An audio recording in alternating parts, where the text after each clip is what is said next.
There it is. He interviewed 3 experts on the shroud that did intense study in the shroud. The evidence for it being true is overwhelming. They give you the evidence. They'll blow your mind and refute the objections. I just want to play one clip. All right, just one clip. They talk about one of the leading experts on the shroud, Barry, an agnostic Jew. He is one of the most knowledgeable experts on the shroud. He's Jewish, not Christian, agnostic. Watch his story. I want you to see this. Let's do it again. 1 second. Well, now, why can't you help me, you little sucker? You said it was there. Hold on. Barry Schwartz, yeah. Barry Schwartz, you little sucker. Let me try it again. Schwartz.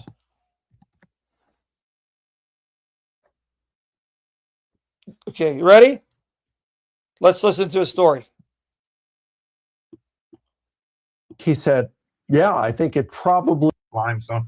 They tried to extract part of the image that's on the shroud, and there's nothing that... By the way, this is as loud as this guy gets, so I can't make it louder, but listen.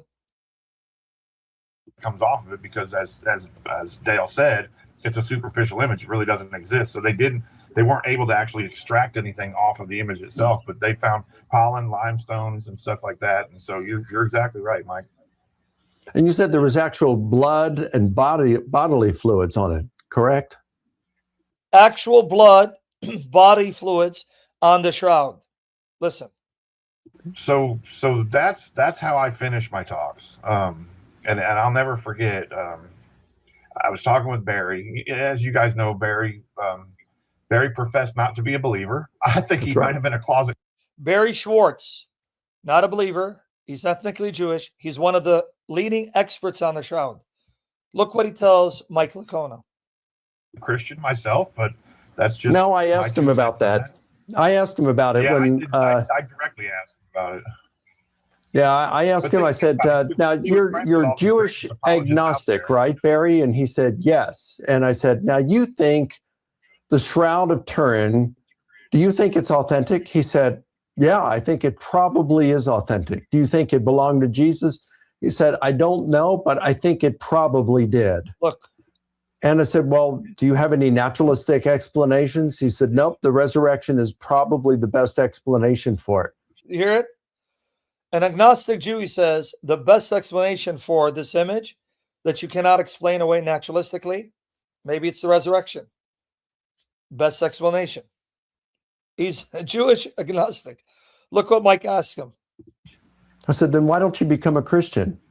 He said, it just doesn't interest me. See that? I said, well, wait a minute. So you think that this is probably, as a Jewish agnostic, you think this probably, and you've actually worked on the shroud. You've seen it. You've been there. You've photographed it. You believe it is the authentic, probably the authentic burial cloth of Jesus that was probably created, the image on it, through his resurrection. And you don't think this is relevant to your life or important? And he said, no, it just doesn't interest me. Yeah. I said, do you think it should interest you? And he said, I just don't care. It's like, But wow. Here's the I just don't care. I don't care. Whether he's been raised to life, he's alive, who cares? Now watch the blood, why there was blood on the shroud. He's not going to talk about Barry. Listen carefully to this. This is going to break your heart and shock you.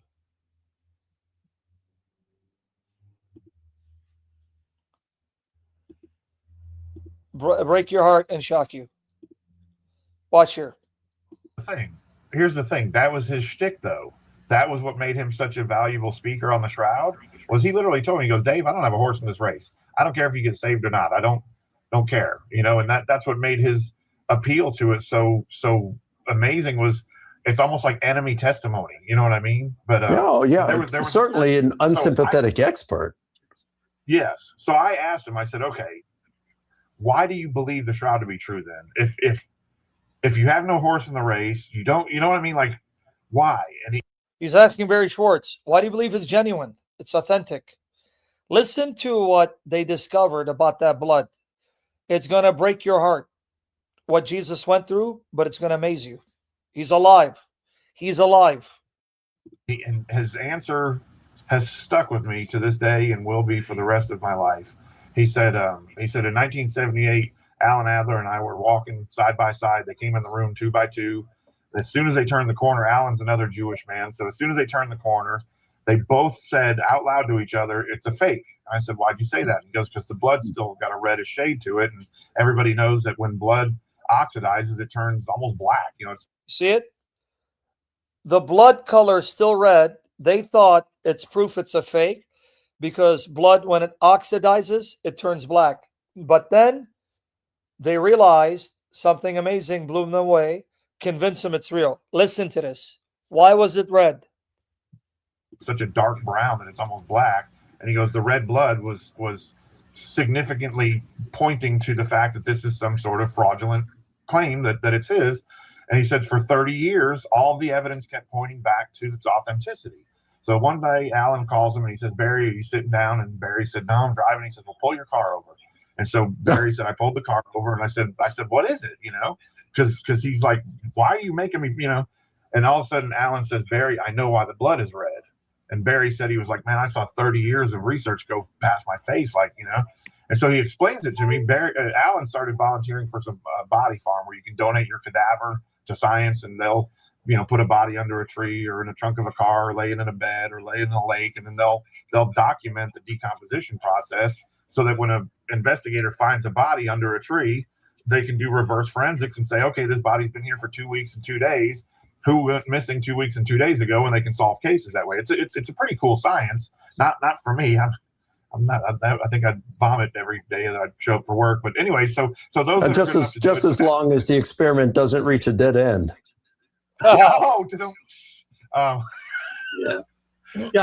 I'll confirm. Like saving that one up. So here's what Alan found when they were doing the research: victims who were traumatized beyond the body's ability to create blood, because you can only make so much blood so fast. That's why when you go to donate blood, you can only give so much, because your body can only create new blood so fast. When a victim came in and was laid in a bed per se, and they had been traumatized by some sort of either a decapitation, loss of limb, massive bodily injury, whatever it was, that they couldn't produce the blood fast enough, they literally bled out. Well, your body's awesome. God's created us in an awesome way. And so what happens is your heart's going, "Okay, I've got to send liquid out. I've got to keep the body alive, because blood is the life source to the flesh." And so what happens when somebody's in that position is your body goes down through the liver and pulls out something known as bilirubin. It's a serum known as bilirubin. Jared, your body pulls out from your liver bilirubin serum. You see it? Right? Bilirubin serum. This is what convinced them the shroud is authentic. Listen to this. Bilirubin serum. Watch it again. Listen.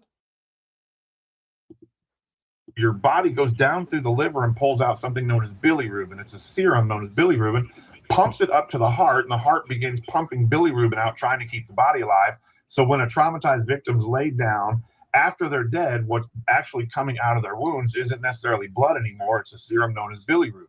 Well, when bilirubin oxidizes, it's high in iron. When iron oxidizes, iron turns a rusty red color. It turns into a rusty red color.